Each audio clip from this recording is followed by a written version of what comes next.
Good afternoon, and welcome to the City Club of Cleveland. My name is Jim Foster, and I'm Executive Director of the club. I'm pleased to introduce today's speaker, Wendy Kopp, founder and CEO of Teach for America and CEO of Teach for All. For many years, one of the greatest concerns and highest priorities in our country has been improving the quality of education, particularly in low-income communities. As a student at Princeton University, Wendy Kopp became convinced that many in her generation were searching for a significant responsibility in a way that would make a real difference, and that successful college students would choose teaching over other possibilities if there was a practical way to provide them an opportunity. In her senior thesis, she proposed the idea of a national teaching corps that places top college students in needy schools.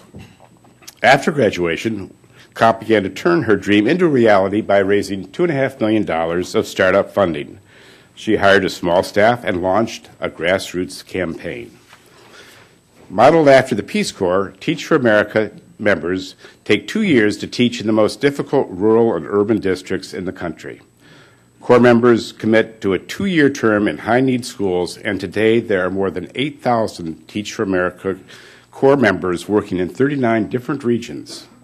And most promising is that of the 20,000 TFA alumni, 65% are still working full-time in education. Those who do not remain in the classroom often become elected officials and community leaders, certainly with a better sense of the acute needs in education.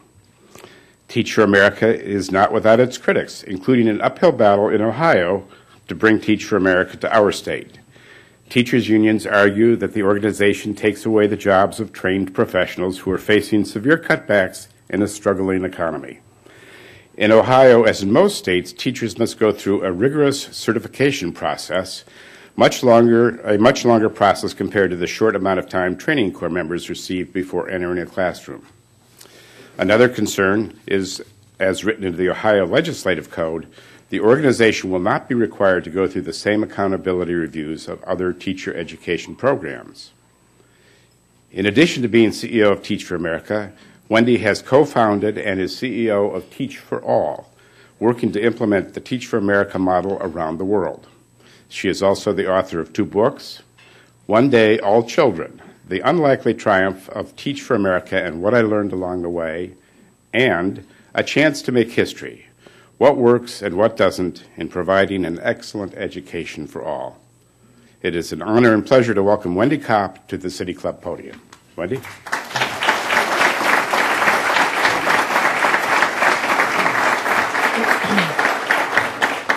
Well, thank you so much.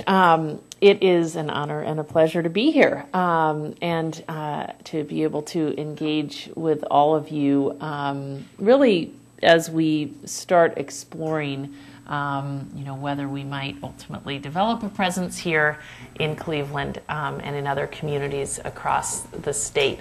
I see some city-year folks. It's hard to miss them. It's great to see you all. I think we have a couple or more Teach for America alums in the audience. Are you all, who's an alum of Teach for America?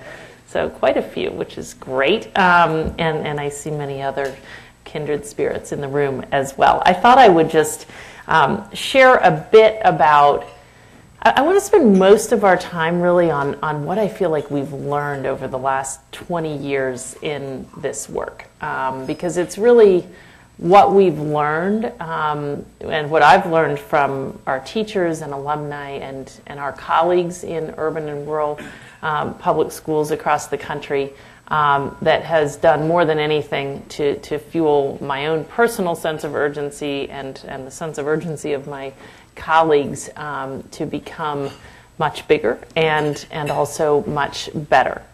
So maybe I'll actually start there and then just really look forward to engaging in a discussion with you all about anything you want to pursue. So 20 years ago, when I got started in this, the prevailing notion was that kids' socioeconomic circumstances determine their educational outcomes. In fact, that is today's reality. We have 15 million kids growing up below the poverty line in our country. And And if they don't beat the odds, then they will not have access to the full range of educational and professional options. Half of our low-income kids will not graduate from high school. The half who do will have, on average, an 8th grade skill level compared to kids in high-income communities. 8% of our low-income kids will graduate from college by the time they're 24, compared to 80% of our high-income kids who will graduate from college by the time they're 24. This in a land of opportunity, a country that aspires so admirably to be a place of equal opportunity. So, what we've learned over the last 20 years is that actually we can live up to that. Still, we're not living up to it, but we can. 20 years ago, we really didn't know that was possible. I think about the hit movies my senior year in college. A couple of them one was Stand and Deliver. I don't know how many of you all saw Stand and Deliver, which really made a national hero of a remarkable teacher, Jaime Escalante, in East Los Angeles, who coached a class of kids to pass the AP Calculus exam. And I think about my own reaction and really the public reaction to that movie. Like, we assumed that Jaime Escalante was this extraordinary outlier. We didn't even think about the idea that let's go find out what is he doing differently and figure out how to spread those lessons. We just assumed that he was somehow born with a magic charisma, while all of the research and all of the studies told us that socioeconomic background determines educational outcomes. There was another hit movie at the time, Lean on Me. I think it's worth thinking about where things were then versus where things are now, because to me, when I look at the progress we have made, it really fuels my sense of optimism and possibility that we can, in fact, solve this problem. Lean on Me put up in lights a high school in East Paterson, New Jersey. It celebrated the heroic efforts of a principal, Joe Clark, who changed the culture of the school building. I think it's notable because the school's educational outcomes did not change. So we were celebrating a school that, as of today, is number 317 out of 326 in terms of educational outcomes in the state of New Jersey. We couldn't make that movie today. Because today we know that something else is possible. I know through our own work at Teach for America, of hundreds of first and second year teachers who are, and this is not to say that all of our teachers are, but hundreds among the thousands are in fact having a transformational impact on their kids. So we know from them that this is not about magic charisma. They're operating differently than other teachers. My new book, A Chance to Make History, takes its title from one of our teachers who finished her 2 years teaching in the Bronx last year.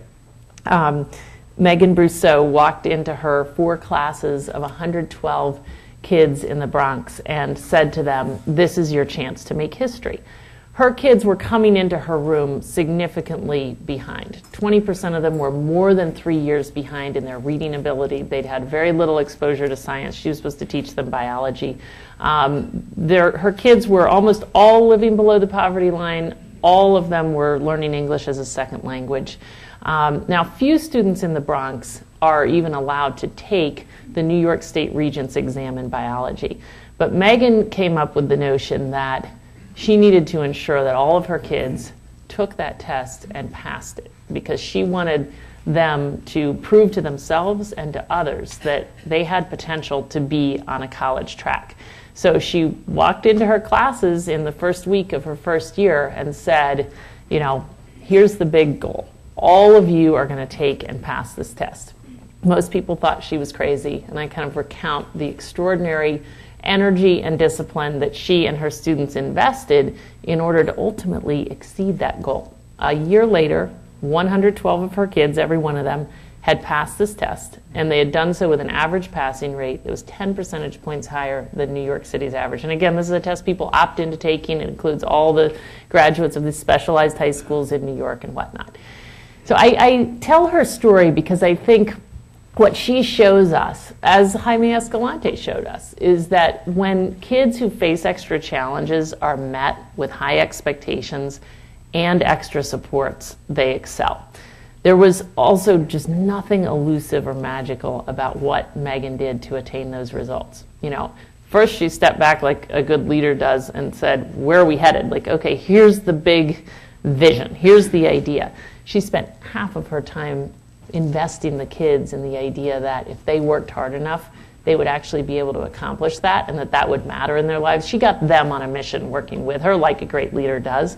And then she worked in an incredibly goal-oriented way. To sit in the back of her classroom was quite an experience. You wouldn't want to leave because you would be wrapped up in the sense of urgency. Like, this is a teacher not going through the motions of a lesson plan, but really thinking constantly, where are my kids now versus where I need them to be? How do I meet their individual needs? She rewrote the whole curriculum in order to have any chance at meeting her goal.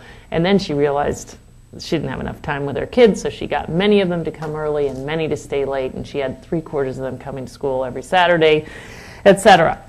So I start with that example because I think she does bring to life what's possible. She brings to life that this is something that we actually can replicate.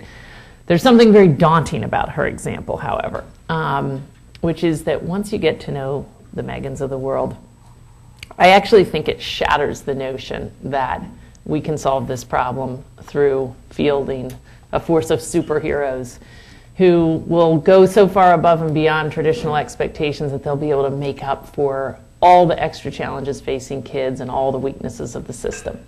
The first thing I said when I went up to Megan after watching her teach was, where did you come from?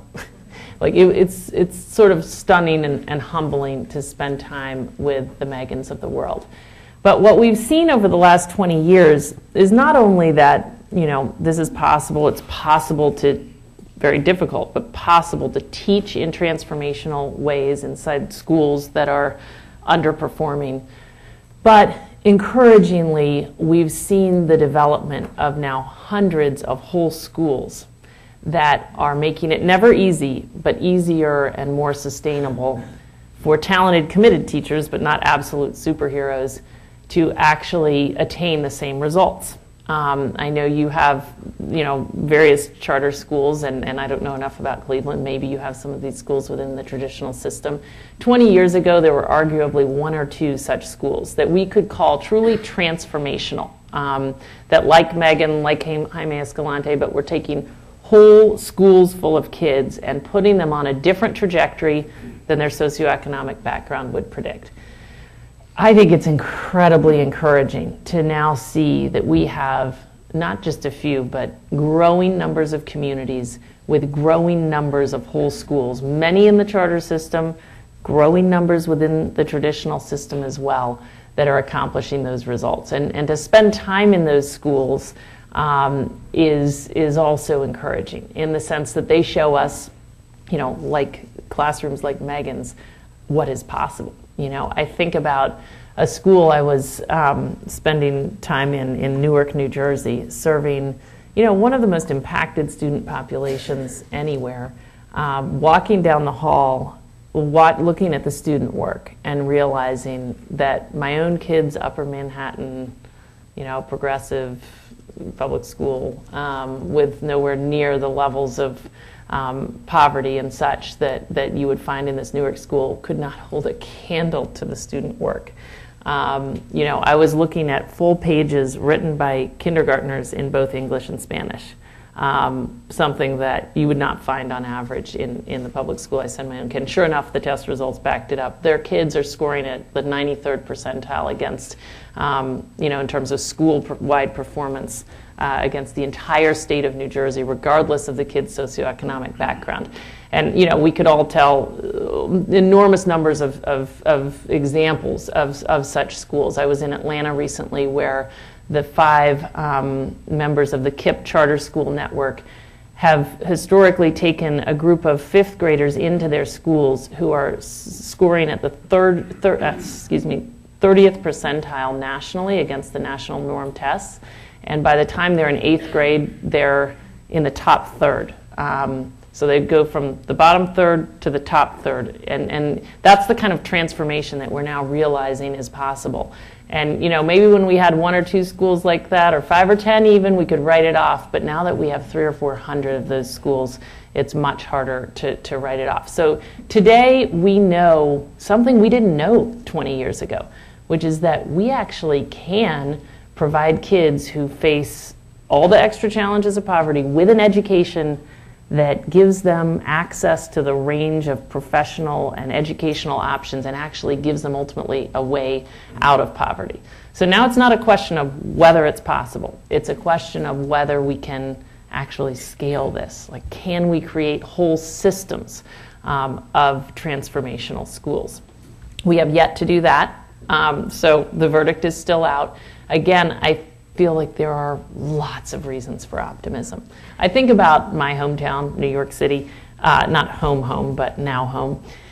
10 years ago, to think that we could affect transformational change in that system, no one would have believed it. 1.2 million kids, 1,200 schools then, 1,600 today. This is a massive school system, 80,000 teachers. All the headlines 10 years ago were about just like feuds and patronage and patronism and what would win out, the mayor and the superintendent critiquing each other about things that honestly were sort of far afield from what the leaders of these transformational schools spend their days thinking about. And 10 years later, we have rationalized this system. It is far from where it has the potential to be, but 4th graders in New York are scoring almost a full year ahead of where they were a mere 10 years ago. Graduation rates are up, depending on whose data you trust, between 10 and 20%, which is significant, meaningful change for kids growing up in that massive school system. 5 years ago, if we had come together to try to agree on the list of school systems that we could never change, we definitely would have put Washington, D.C. and New Orleans on that list in the top 5. And we would have a big debate, but they would have been there. And so it's actually stunning when you think about it to realize that those are 2 of the, if not the fastest improving urban systems in the country today. Now, there's a daunting reality that's sort of the context for all this, which is that despite 2 decades of billions of dollars of philanthropic investment and one committed political leader after another, in an aggregate sense, when you look at our country, we have not made progress against the achievement gap. In fact, Teach for America just revised its statistics. For years, we were saying 10% of low-income kids graduate from college by the time they're 24. The latest data shows that it's now 8%. So in an aggregate sense, we have not moved the needle against this problem, and yet in those communities, we are making progress. And I think what that conjures up for me is just a recognition of, we need to look at what's happening in those communities. And what's happening there is that there are a critical mass of leaders who understand and are acting on the lessons learned in these transformational schools, essentially, who realize that there is no one thing that's going to solve this problem, and who stop the lurch from one silver bullet solution to another in favor of saying, we're going to build schools, or move our school system from a culture of compliance to a culture of accountability. We're going to empower our educators and hold them accountable to attain results. And we're going to put an immense amount of focus on the human capital pipeline, recruiting and selecting and developing teachers and school leaders and system leaders who have what it takes to attain extraordinary results in the face of all the challenges.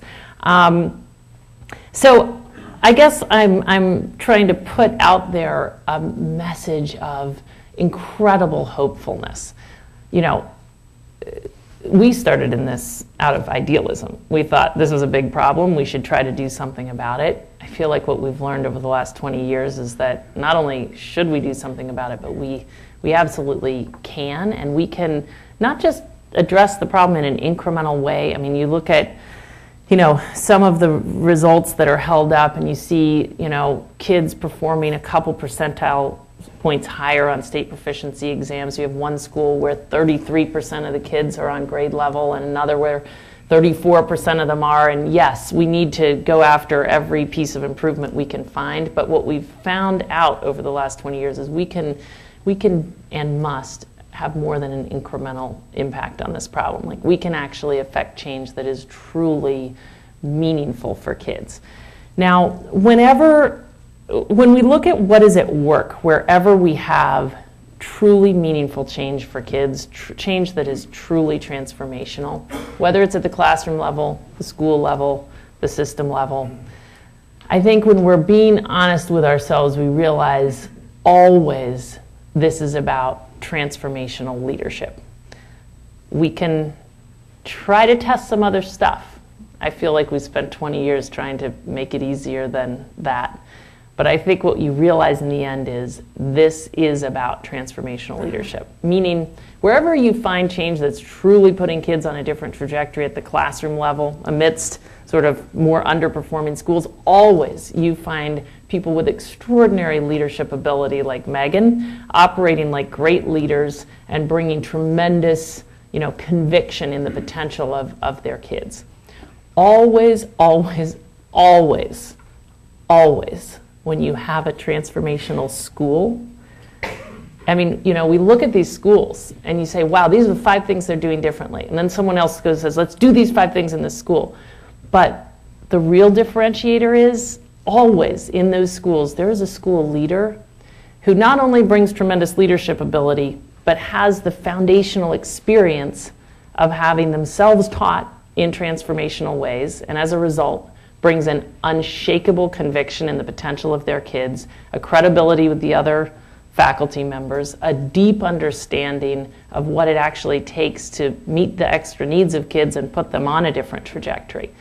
And where you see communities that are moving the needle, you see leaders in the kind of district leadership, in the political leadership, outside the system advocating for change, who also bring the same kinds of convictions and experiences that are found most often among people who have taught themselves in transformational ways in communities. So it's seeing that, and we could really dive into that and say, where am I getting that? And when you dive into what is happening in the New Yorks and the New Orleanses and the DCs and the other communities where we're seeing truly meaningful change at a system level, I think it's an unavoidable conclusion. So it's seeing that fuels our sense of urgency to try to get much bigger and much better, because our mission is to grow the force of transformational leaders, to go out there on these campuses and say, we want our most highly sought after graduating seniors, the folks who have the real leadership characteristics and will be influencing the direction our country goes long term. We need them to channel their energy into teaching in our highest poverty communities. We know, by the way, that we need as many of them as possible to share the racial and or socioeconomic background of the kids we're working with, because we're not going to build a movement to fix this problem unless that's successful, unless it is much more representative of the communities in which we're working than the kind of broader education reform movement is today. So we are out there on campuses recruiting maybe more aggressively than anyone else to get this year 50,000 people to compete for the privilege of teaching in our urban and rural schools. That probably would have been inconceivable 20 years ago to think about that. We're getting 25% of Spelman's senior class to compete to teach in urban and rural areas. 12% of Ivy League seniors competing to teach. I think we're the largest employer at many of the schools here in Ohio, Denison and Kenyon College and Oberlin and others. At the same time, we need to invest in those folks so that, this is incredibly hard work. We have 8,000 teachers today across 40 communities. As you heard, we'll have 9,000 next year. They're teaching in the, most challenging teaching situations. There's probably nothing we can do to make that easy. And it turns out that it's much more challenging than I ever would have guessed to have a leadership force of Megans out there in the world. But we are doing everything we can to provide these folks we're bringing in with the kind of mindsets and skills and knowledge necessary to actually teach in ways that are have a meaningful impact for their kids. And we're doing that for the sake of the kids we're reaching. We're reaching 500,000 kids on our own today.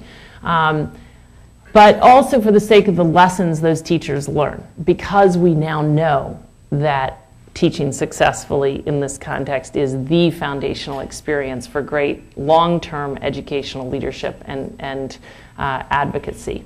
And then we're investing in these folks as alums to try to accelerate the degree to which these rare people with rare insight and conviction, but who are still young, move into positions of influence in our education system, in our political system, and the degree to which they're kind of inventing and pioneering the future through starting their own social enterprises and such. So that is, I guess, what kind of brings us to Ohio. We are growing, and we're looking at the reality that actually we get lots of Ohio's, best and brightest to join Teach for America, and then we take them out of Ohio. We have 400 folks who went to college in Ohio in today's core of 8,000 folks out there. And at the same time, we have such persistent needs in the state of Ohio and certainly here in Cleveland.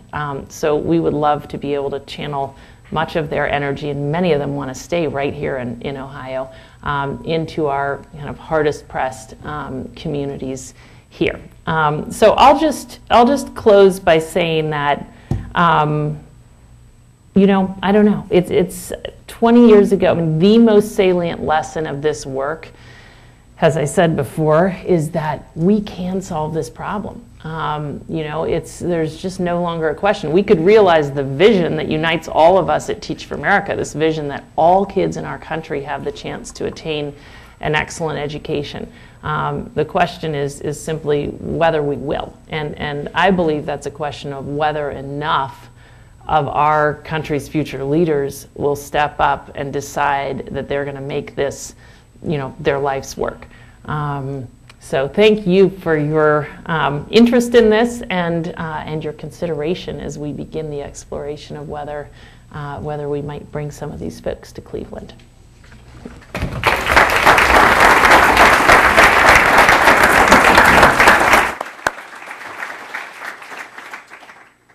Now, we would like to return to our speaker for our traditional City Club question and answer period. We welcome questions from everyone, including guests. Holding the microphones today are City Club intern Joe Andre and Program Director Carrie Miller. First question, please. Hi, thank you for your remarks and congratulations for all your great work. I'm interested in fleshing out a little bit further what these magical leadership qualities are that make for the transformational leader in the school, and I guess more particularly, is it like in sports they say you can't coach speed, you either got it or you ain't got it. Are teachers that you are courting or teachers that you see in current typical public schools preordained to either have it or not have it, or can they be made to become these transformational leaders? And if so, should we put some energy towards the existing cadre of typically public school teachers who I assume you believe typically don't have that magical leadership ability at the moment? Love the question. And actually I'm firmly in the camp that, teachers are not born, like that they are made over time. I think, first of all, we view our role in this. I mean, our mission is basically to, we're a leadership development organization, and we're, trying to channel our most promising leaders against this problem, and everything about our program is designed in that way. But I do think that actually we've learned so much that is kind of much more broadly applicable.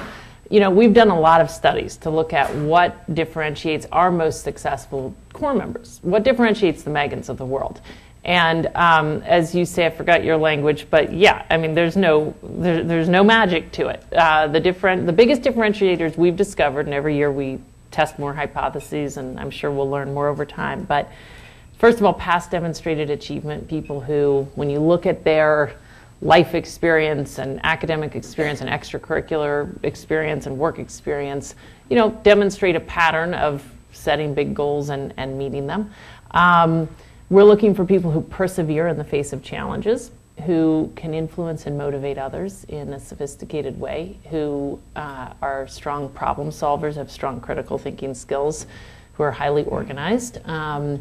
And we're looking for people who kind of demonstrate a set of qualities that we call fit with this mission, who bring high expectations for kids in our low-income communities, who will work with others with respect and humility, who want to work relentlessly in pursuit of this particular mission. In other words, we're looking for the same things that anyone is probably looking for if what they're trying to do is accomplish some very ambitious goals. I certainly believe, as I said, Megan is among the best of the Teach for America people. And when we think about how are we going to get to the point where many more of our people are at that level, hugely through training and support. Like, we very much believe that the culture our teachers operate within, and can we create a culture that's so powerful to, in some cases, overcome the culture of the schools? That's a big question that we work hard at. We're working to get better and better at training and supporting our core members so that more and more of them each year are more and more successful. Let me just share one story to get at the other part of your question. I was in a school in the Bronx, actually, probably a month ago, which 3 years ago was among New York City's lowest performing middle schools. 10% but 10 of the 370 kids in this school were reading on level 3 years ago. It was in the lowest level of the accountability system in New York, and there was a new principal who came in there, actually a Teach for America alum, great guy who's, less than 30. And he, in fact, inherited the oldest teaching staff in the city of New York. One of the teachers said to him on his first day, "I've been teaching in this building longer than you've been alive." He had numerous teachers who had been teaching in that same building for 20 or 30 years. So I say that to an audience like this, and what do you think? You think, gosh, those teachers must be awful, right? Like 10 out of 370 kids were reading on level. So, 3 years later, this same school is in the highest category of the accountability system. They've made dramatic progress. They have a long way to go. 60% or so of their kids are reading on level as just one benchmark. This is a very challenging student population. 40% of the kids are special needs. It serves, the highest poverty population. Actually, I believe he says in the country. I don't know if that's true, but in that neighboring district. So this is a challenge. He's made incredible progress. What percentage of the teachers do you think he transitioned out? 2 teachers are no longer there. Now, he's still working through some challenges, but he says, the 30-year veteran, every Friday she sends me a spreadsheet showing the state standards and the students' progress against them. For 30 years, there had never been a leader in that building who provided any sense of direction, who endeavored to build a positive culture, a team spirit among the teachers, who worked to develop the teaching staff. I said something very quickly earlier about like silver bullets, and we have spent so much of our last 20 years trying to fix this problem with one solution or another. This is the year of the teacher. Fix the teachers and we'll solve the problem. And yet, as you can tell, like Megan, yes, she can do it. I don't know. I don't know more than 100 Megans. And I've been at this for, I don't know, maybe I know 200 or 300. Maybe I'm exaggerating. But I definitely don't know that we can provide, 1 million, all the teachers in low-income areas, 1 million Megans. This is not about fixing the teachers. This is about fixing our systems. And we need to apply all the things that we've learned about how to do anything effectively in other sectors. You would never have a corporate CEO say, gosh, we're really declining in competitiveness. Let me fix my people. They would pull together their managers and say, what are we going to do? And I just think we need to bring that kind of understanding and thinking to our schools.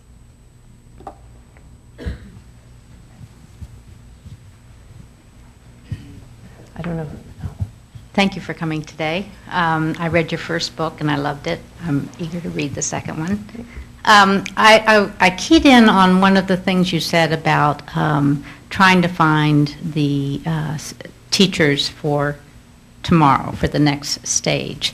And about 3 years ago here, a group of young professionals who are just a little bit older than the students that you bring out of college started an organization called Minds Matter of Cleveland. It's a national organization, so you might have heard of it. It, too, is based in New York. We just had our first graduating class, and these are 11 people who are from low-income backgrounds, high-achieving, loads of perseverance to get through this 3-year program with the mentors. And what struck me was that you said that you want to have more of that group of people coming back and going into Teach for America. Is there a way when they get to college before they're ready to graduate that they can somehow be involved with Teach for America so that by the time they graduate they're ready to do that? We are doing more and more to start earlier and earlier. I mean, we should be starting probably in high schools, but we're starting now with freshmen in terms of, particularly with a focus on African American, Latino students and first generation college students. You know, we're working in partnership with other organizations that also work with that same student population, you know, to develop strategies to reach them early. There are lots of ways to get involved if you're a college student in this effort. First of all, we hire college students part-time to help us, you know, grow the movement on their campuses. But we've also watched this year crop up and spread a whole new set of organizations on campuses across the country. I'm having a senior moment at the moment, forgetting the name of these campus organizations, but that are working to build awareness of educational inequity among college students, and to look for ways that college students themselves can get involved in the fight to improve our public schools. So there are many, many ways that we're coming at this, for sure. About 2 months ago, I was in Sao Paulo, Brazil, and attended a meeting of Ensino, which I think is the Teach for, I guess, the World or program that you're expanding there. And my sense is that in Brazil, schools are very traditional in the sense that the teacher lectures to the students really don't participate. And as a result, especially among the elite of Brazil, they are sending their kids to the American schools because they like the notion of having a participatory process. And so I was wondering, in Brazil and in other countries, are you intending to transform their systems of how they teach to perhaps introduce American mechanisms which are much more sort of geared towards critical thinking and participatory classroom process? So Teach for All, which is now a network of, we're only 4 years into Teach for All, not even, and there are 19 programs in the Teach for All network. It really came to be from the initiative of local social entrepreneurs in these different countries who encountered this model and became very passionate about bringing it to their country. So all these organizations are independent, just like Teach for America, which is one member of the Teach for All network. These are independent initiatives pursuing the same exact theory of change. You know, they're working to enlist their country's future leaders in fighting this problem. What we've learned over the last, you know, just early days at Teach for All, I mean, if there's an emerging lesson, it's around the universality of this problem. You know, Encina, like the other programs, is working to recruit their most educated folks and to place them in their highest need areas. And when you start getting into why do we have the educational inequity that we have in Brazil, it's because of the same reasons we have it here. You know, kids in some communities face many greater challenges. They show up at schools that, if we're lucky, have the same resources as schools in more very lucky, more privileged communities. So if you're a teacher in that, what do you have to do to be successful?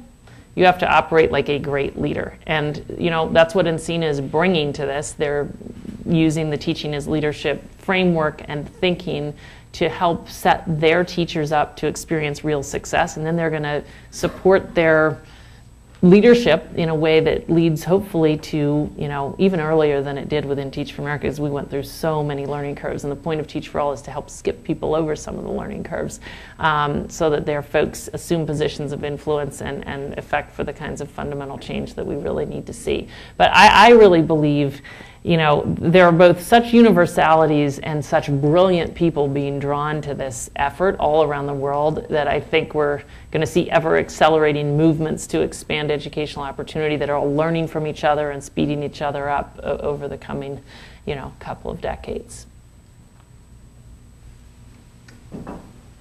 Hi. First of all, thank you so much for being here. I'm a Teach for America alum. I lived out of state for almost 9 years, and I'm really happy to be back. And I have 2 questions for you. The first is, how do you respond to or react to the misunderstanding that Teach for America is about solving a teacher shortage problem? I know Ohio is unique because it's actually a net exporter of teachers. The market here is very tight. There's not a lot of shortage areas, and so I think that's one reason there's been a lot of contention around bringing them here. And the second question, how does Teach for America go about placement of core members and creating partnerships, especially in districts when they're laying off a lot of veteran teachers? I know you've faced this in Kansas City, and it's been very controversial. So how are you thinking about that as you move into Ohio, hopefully? Yeah. Well, I think on the first question around how do we help people understand this is not addressing the teacher shortage, like that's not the fundamental problem we're addressing. There's probably no easy answer other than to just say over and over and over that we exist to address what we think is our country's greatest crisis. And it's so easy to become immune to the fact that we have this crisis, and yet when you go, probably we could go a few blocks from here, I'm guessing, and see that we are taking kids who have lots of promise when they're 3, like you meet these kids and you fall in love with them, and then you realize that somehow a mere few years later, it's over. Now, why is that? It's because we're not intervening in the way that we need to in order to actually set them up to fulfill their true potential. Like, this is just a massive problem. It trumps any other problems. It is fascinating that we nonetheless spend most of our time debating around the edges and what we debate versus what we should be thinking, which is, how are we going to solve that? And what are the most promising strategies for solving that? So I think we just need to consistently try to reground people in the actual problem that we're working to address. We, as you say, we work in communities at the will of the communities, and of course we don't force any of our teachers on any district or school. Like, every principal needs to decide to hire a Teach for America person instead of whoever else they could hire, and every school district needs to make that same decision. The headlines can be confusing for understandable reasons, but we've, of course, been through this many times in the last 20 years, and of course now in this economy all the more so. But whenever you have teacher layoffs in districts, always these same districts are going to hire people anyway.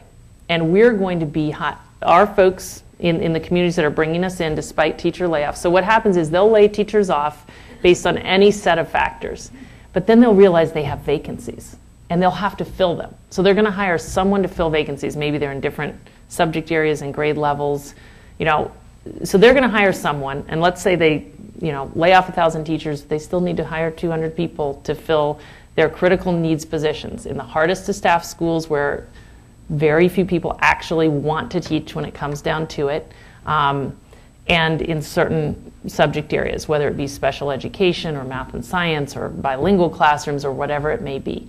So our folks will be generally hired into those situations alongside many other new teachers. There'll be some fraction of the new teachers who are hired in. I think districts are approaching these decisions differently than, say, they were 20 years ago before we had evidence about what Teach for America folks brought. But we definitely see in cases like Kansas City where the superintendent, who, by the way, started as a Teach for America skeptic, and will tell this, I don't know if he tells everyone else, but he tells me, he was not a fan of ours. And he went out and started walking around his schools and visiting schools in Kansas City, and he went back to his office and asked his people to give him the data. He's a very passionate kind of guy, and I won't imitate him here, but let's just say that he was infuriated by what he saw. In his language, you know, he saw that the Teach for America people were, let's just say, far more effective than the other teachers.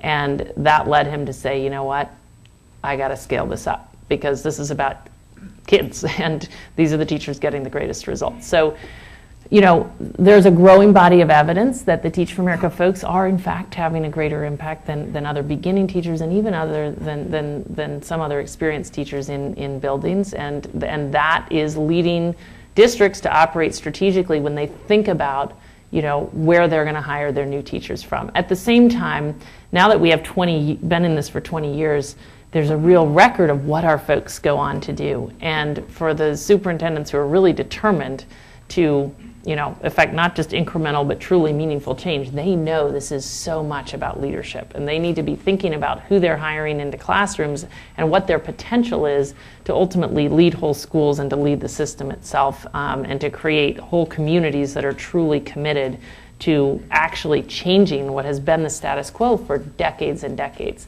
But these decisions have to be made by the community. Thank you, and thank you for coming.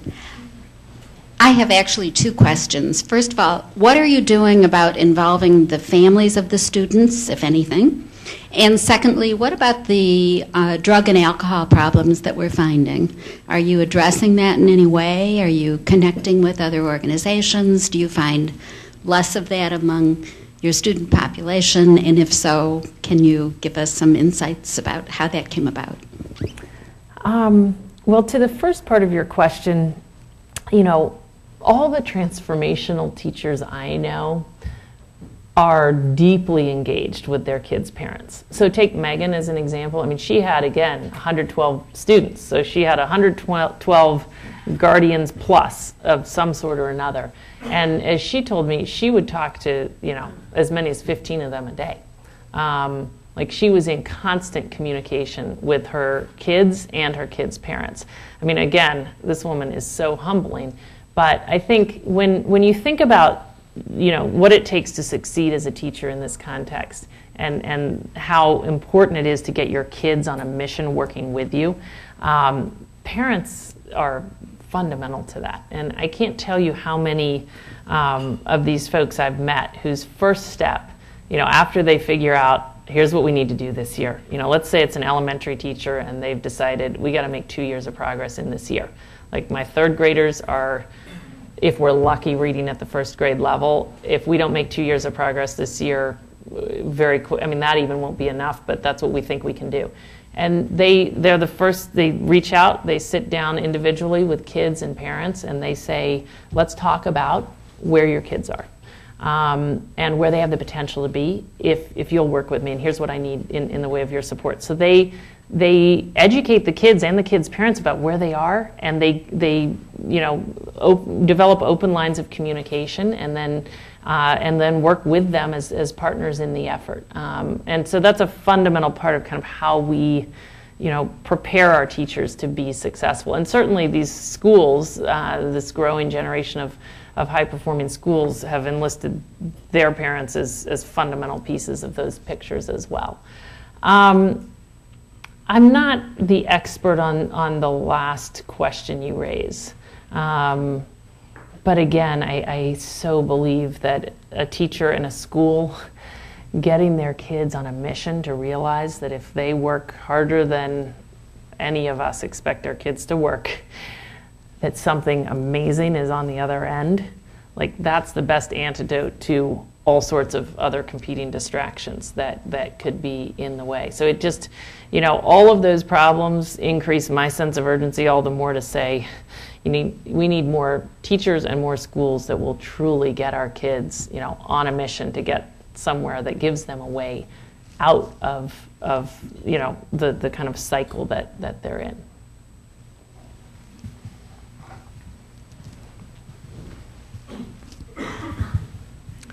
Early in your remarks, you spoke about the tremendous amount of philanthropy that has been expended over the last 20 years. And we've also spoken here about individual schools where there's been great leadership demonstrated. Have you seen communities on a whole that perhaps you could point out that have exercised the community leadership and the philanthropy and pulled this together into a cohesive plan that's really had significant results and been able to move the needle? Yes, and hopefully, gosh, I don't want to sound disparaging about philanthropy, because it's just that somehow 20 years later we haven't made progress, but some philanthropists have obviously been operating in hugely strategic ways, and that has generated the chance we all now have to pull it together and move the broader needle.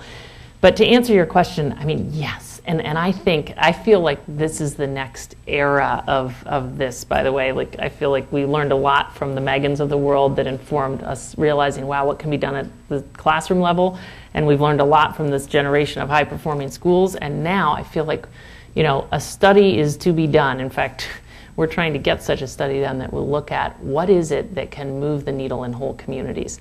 I feel like I have seen, you know, I'm seeing such patterns all over the place. And, you know, to the point where, you know, I think about the prevailing thing I would hear 5 years ago, and you would get to communities and people would be saying, you know, it's great what New York is doing, but, you know, we don't have Mayor Bloomberg. We got a dysfunctional school board. And so what can we do? We've got a union that is an absolute, like, what can we do? And now I'm getting to communities and I'm hearing something different in many, many places where people are saying, we have a problem in the school board, so we've created this organization that is identifying a slate of people who we want to be on the school board, and we're going to elect a new school board. We've got a problem in that our union is the only voice at the table, so we're actually starting this aggressive effort to get the voices of parents and communities and excellent teachers at the table too. Like, we're just consistently increasing the degree to which this problem is within our control to solve, which is very encouraging. To your specific question, I feel like I've watched communities go from being asleep as it relates to even the existence of the problem to being held up as the, like, hotbeds of reform in 5 years. I mean, look at Memphis and talk to Barbara Hyde. You know, I feel like I saw that one from the beginning, because I sat in a meeting with Barbara Hyde and the then superintendent, and she's so nice. This is, you know, a very significant philanthropist, Pitt and Barbara Hyde in Memphis, and she said, you know, it's very important to me that Teach for America comes into Memphis. And I'll support these other things that you're asking me to support, but this needs to happen. And if it weren't for her, we wouldn't have even been there. And she did the same thing she had a strategy, and it seems to be working. I mean, Memphis is certainly, there's a lot going on in Memphis. And that's just one example, but I think, you know, delving in there would lead to all sorts of other examples, no doubt. I think one strategy I've seen there and in other places is, you know, bringing in various folks who can kind of raise the bar around what is possible, you know, and also a huge focus on human capital. We have tremendous talent in our local communities, and the New Teacher Project has helped districts, you know, recruit that talent into our highest need schools, and Teach for America can help supplement that, and New Leaders for New Schools and other organizations can really bring a focus to the principalship, which is hugely important. You sort of need, you know, the beacons of what's possible in and among these very high-performing charters, and you need to seed the future revolution through developing the talent, and then it sort of all starts emerging from there. Given the 20 years of successes, lessons learned, and progress of Teach for America, if you could go back and do something differently from what you've learned, what would that be? Oh, gosh. I mean, I would do so much differently. It's hard to even know where to come at this question, right? There's so many different levels on which I could answer it, but maybe the most productive is just to say, it's easy to hugely underestimate what it is that we're doing. You know, you think, of course, you know, we'll recruit our top graduates, and we'll place them in our most underperforming schools, and of course that will make a huge difference. It sounds so obvious, right? It turns out not so. You know, you can recruit a lot of high-performing graduates and place them in a lot of low-performing schools and have next to nothing happen as a result. Like, you need to recruit the right people and select them very carefully, and there's, you know, set them up for success, and ensure that you do build a culture that's so powerful that it will keep bringing people up when the tendency is to lower our expectations for kids and for what's possible. You know, there's just so much at every turn to doing this well.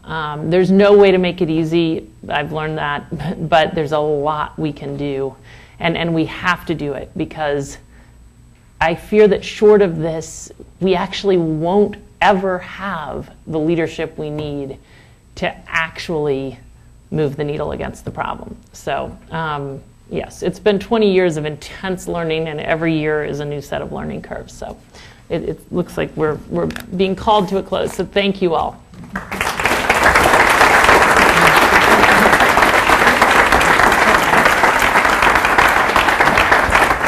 Today at the City Club of Cleveland, we've been listening to a special program featuring CEO and founder of Teach for America, Wendy Kopp. Thank you, Ms. Kopp. Thank you, ladies and gentlemen. This forum is now adjourned.